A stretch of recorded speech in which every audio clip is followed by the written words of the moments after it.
Bonjour à tous, j'espère que vous allez bien. Bon, alors aujourd'hui les amis, j'ai plusieurs choses à vous montrer et très peu de temps. Alors les discours de 3, 4, 5 minutes en intro, ce sera pour une autre fois. Par contre les amis, ce qu'on va prendre le temps de faire, c'est de laisser un like sur cette vidéo. Et oui, un j'aime, un pouce en l'air. Appelez-le comme vous voulez, mais laissez-le. C'est gratuit, ça renforce la chaîne. Ah, je vous ai dit que j'avais pas beaucoup de temps, mais je m'en bats les steaks. Cette vidéo ne commencera pas tant que tu n'auras pas laissé ton like. Toi, personnellement. Arrête de m'ignorer. Arrête de faire la personne qui ne va pas liker. De toute façon, pas de like, pas de vidéo. Ah oui, je bouge pas de là. J'attends vos likes. Je sais pas combien de temps ça va prendre. La plupart d'entre vous ont liké, mais il reste encore les retardataires. Allez les gars, vous faites perdre du temps à tout le monde. C'est bon ? Vous avez tous liké? Bah c'est parfait, on va commencer tout de suite. Accrochez vos ceintures, messieurs, dames. Parce que pour la première info, on va parler de Sarah Sadman et de François Ruffin. Ah là là, le duo de l'improbable, ces deux-là. Comme vous le savez, les amis, ils nous ont fait un film avec Sarah Sadman en vedette principale. Et ce qui est fou, les amis, dans cette histoire, ce qui est dingue, c'est que je commence à me dire que François nous prend pour des sacrés dindons. Bah oui,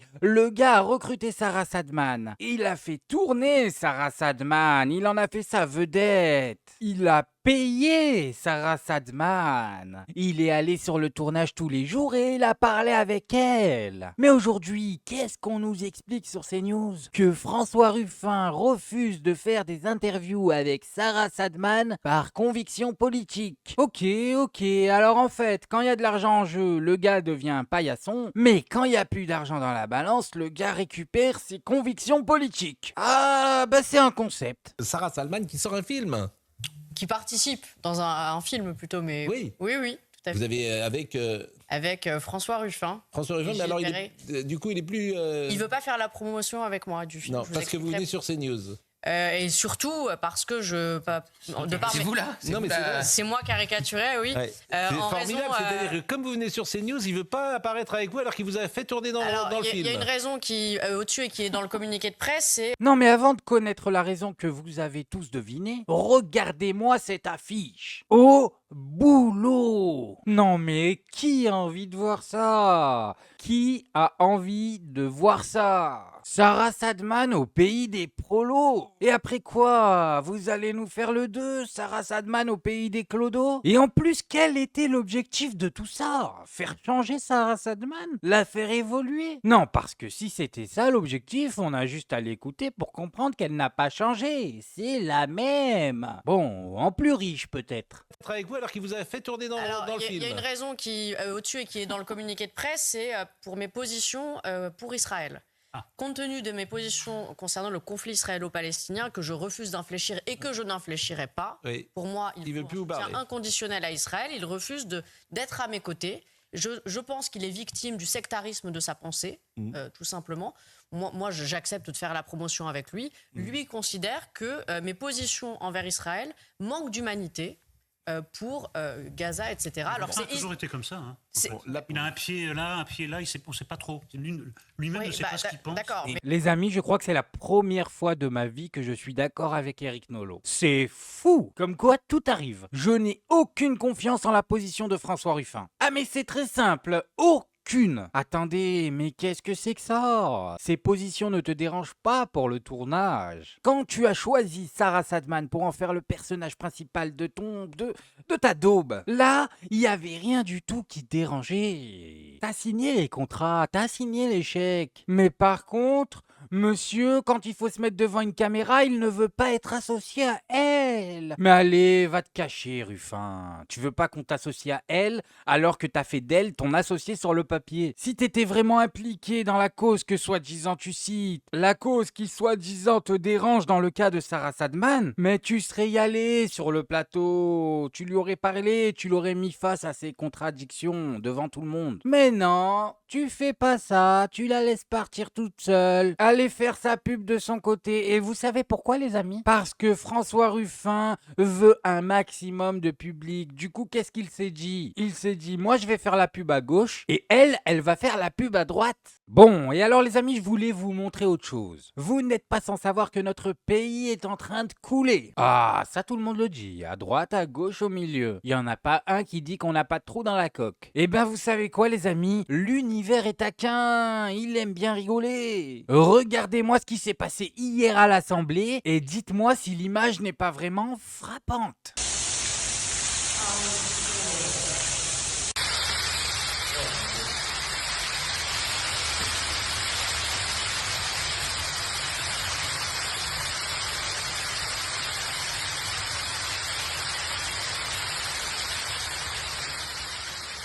Les amis, je suis allé vérifier et c'est bien l'Assemblée nationale. Elle a vraiment été inondée hier. À cause de quoi? Mais vous n'allez pas le croire les amis. Il a trop plu. Voilà, tout simplement, c'est dire le niveau où on en est. Quand il pleut trop, notre assemblée prend l'eau. Mais qu'est-ce que c'est que ça? Les gars, va falloir arrêter de faire des cadeaux fiscaux et commencer à mettre de l'étanchéité sur le toit de l'assemblée. C'est quoi ce délire? Il pleut, mais rien à taper. Il peut y avoir une tempête, ça peut être le jour d'après. L'assemblée n'a pas à être inondée. Mais on est où là? En tout cas, comme je vous le disais, l'image est ultra frappante. Le pays prend la flotte, l'Assemblée prend la flotte. Il reste plus qu'une chose à dire. À vos gilets de sauvetage, les amis, les femmes et les enfants d'abord. Bon, alors maintenant les amis, on va aller du côté de TPMP. Vous allez voir, depuis quelques jours, ils nous font venir Thomas Guénolé, intellectuel de gauche. Voilà, c'est pas moi qui le dis, c'est sa fiche Wikipédia. Et en fait, Thomas, il leur sert à quoi sur le plateau? Ben, je vous le donne en mille, c'est la caution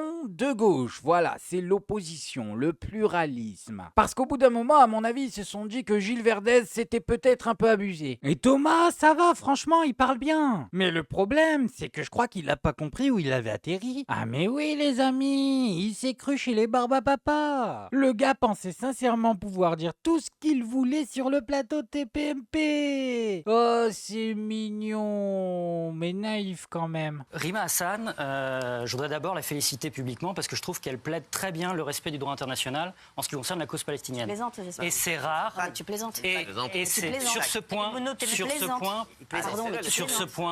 Non mais tu plaisantes. Oh, tu plaisantes. Je suis désolé de te le dire, mais tu plaisantes. Voilà les amis, elle est parfaite la réaction de Valérie Benaïm. Elle est parfaite pour vous illustrer à quoi ressemble une personne qui n'a pas d'argument. Elle nous a répété 10 fois tu plaisantes. Et pourquoi elle fait ça les amis? Pour gagner du temps, le temps de trouver un argument. Mais attention, spoiler, elle ne le trouvera jamais. précis. Le respect du droit international. Qu'est-ce qu'elle dit sur le droit international que tu valides? Moi, le retrait d'Israël, de la Cisjordanie, de Jérusalem-Est et de Gaza, conformément à la décision rendue par la Cour internationale de justice des Nations Unies, elle dit et elle répète ça. Moi, je trouve ça remarquable d'invoquer le droit international et non pas juste des opinions comme ça en l'air. Il y a deux sujets distincts. Il y a est-ce qu'on approuve le Hamas en tant que tel et il y a est-ce qu'on considère qu'il existe un droit des Palestiniens de résister de manière armée à l'occupation israélienne.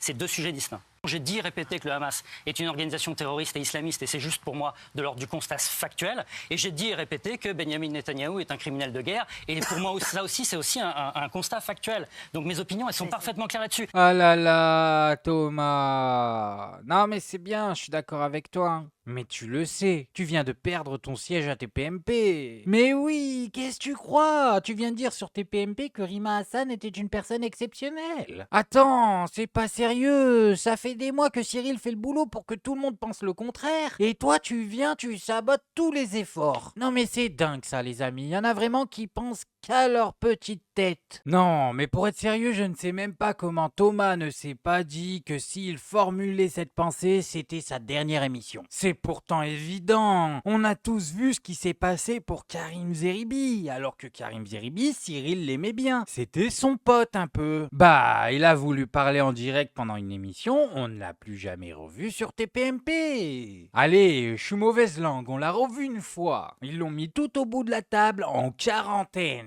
Le gars de la régie, il avait son doigt près sur le bouton. Au moindre pépin, j'envoie la pub. Ah mais même Karim, quand il est arrivé, il a senti l'ambiance, il n'en revenait pas. Qu'est-ce que c'était que ce délire? Les mecs ont cru que c'était Mélenchon en personne qui venait ou quoi? Et là, Thomas, le pauvre, il vient de faire la même chose que Karim. Ah mais oui, la même chose. Et c'est très simple à s'en rendre compte. Il suffit de jauger l'ambiance du plateau. Vous l'avez senti, elle était pesante, elle était lourde. Chacun des chroniqueurs n'était pas bien. Et je vous le dis les amis, sur TPMP, ils ont parlé de tous les sujets, même les plus pires. Ils ont ramené des personnes sur leur plateau. Ah mais des gens dégueulasses. Mais l'ambiance générale du plateau ne devient malaisante que sur un sujet, les amis. Ce sujet-là, quand on parle d'IS, ils deviennent tous blancs. Bref. Force à toi Thomas. Ton petit passage sur TPMP, ça aura été sympa pour le temps que ça a duré. Bon, alors maintenant les amis, on va passer à un autre sujet. Le fameux projet de destitution du gouvernement Macron et Barnier a échoué les amis. Et oui, le plan a échoué. Bon, on le savait tous, mais fallait quand même le faire. Et oui, ne serait-ce que pour constater de nos yeux la raison qui a fait échouer tout ça. Et si vous voulez la connaître, cette raison, eh bien c'est très simple. Elle est blonde, elle s'appelle Marine, et si elle te donne une pomme, ne la mange pas. Regarde Blanche-Neige et tu comprendras. Juste pour compléter ce que vient de dire Cyrielle, je pense que, je ne sais pas si vous avez écouté la déclaration du Rassemblement National, c'est un député qui s'appelle M. Bigot qui a pris la parole. C'est quand même un exercice de contorsion qui est extrêmement compliqué à tenir, parce que dans la même journée, Madame Le Pen s'est abstenue courageusement sur la question de la destitution et de sa mise à l'ordre du jour en hémicycle. Et donc, à cause d'elle, nous ne pouvons pas avoir ce débat sur la destitution du président Macron et la gravité de la séquence politique qu'on est en train de vivre en France. Et deuxième acte ce soir, la censure avec une abstention là aussi, tout en disant qu'ils continuent d'être les premiers opposants à la politique macroniste et qu'ils seront extrêmement vigilants sur Barnier en attendant de voir des premiers actes. Nous, ce qu'on a constaté, c'est que peut-être on a été davantage attentifs qu'eux, mais en fait, on a déjà les éléments de ce qu'ils vont faire. Ça va être un budget austéritaire comme jamais on en a connu, c'est 60 milliards, c'est absolument énormissime. Dès que M. Barnier s'est avancé par rapport à ce que disait Olivier sur la question des impôts et quand même la situation aberrante en France de la suraccumulation de richesses par quelques-uns, vous avez le camp macroniste qui monte au créneau, le premier d'entre eux, M. Darmanin, pour dire qu'il n'en est pas question. Donc en réalité, le gouvernement Barnier est bloqué du côté de la Macronie et va de fait aller sur le terrain de l'extrême droite de manière évidente. Et c'est bien pour ça qu'aujourd'hui, Mme Le Pen le laisse passer, le laisse dérouler son programme avec la promesse que M. Retailleau sera l'un de leurs meilleurs porte-parole. Donc je rejoins ce qu'ont dit mes collègues avant moi. Nous avons la cohérence en fait de notre action. Nous avons proposé un programme entier pendant les élections. Nous sommes arrivés en tête. On nous empêche de gouverner avec des vieilles magouilles de palais qui dégoûtent les Français. Et bien aujourd'hui, on dit que ce gouvernement ne nous satisfait pas dans sa politique. Voilà, c'est pas seulement le casting qui franchement est assez affreux, c'est la politique et la proposition qui nous est faite. Donc on a le mérite de la constance et de continuer la bataille puisque le budget nous arrive très prochainement et qu'il promet le pire pour les Français. C'est bien, c'est bien. Au RN, vous êtes à l'aise? Vous êtes droit dans vos bottes? La fameuse opposition historique. Mais oui, c'est ça, paye ton opposition. Une belle équipe de paillassons, si tu veux mon avis. Et le pire, les amis, c'est qu'elle a raison. Ils passent leur temps à se plaindre de Macron. Non mais tu vas sur Twitter, des vrais pipelettes, les députés RN. Et Bardella le premier, il y a encore quelques jours, il était là à tweeter, se plaindre. Mais oui, et derrière, ça ne vote pas la censure. Mais les amis, si vous votez pour eux, j'ai une chose à vous dire. Quelqu'un qui fait son beurre sur les problèmes, qui ne cherche pas à résoudre ses problèmes, qu'est-ce qu'il va faire si vous lui donnez le pouvoir à votre avis? Mais il va juste créer d'autres problèmes, voilà. Il va vous inonder sous les problèmes. Mais c'est sûr les amis, ces mecs-là sont des pyromanes qui se font passer pour des pompiers. Évident. Bon, bref, moi je voulais juste vous montrer ça. Maintenant, faites-vous votre avis tout seul. Faites attention à vous, faites attention à ce que vous regardez. Likez, abonnez-vous et n'oubliez pas, le petit com qui fait plaisir. Tu es tout gris et tout petit, petit poney. Petit poney. Tu gambades dans les prés sans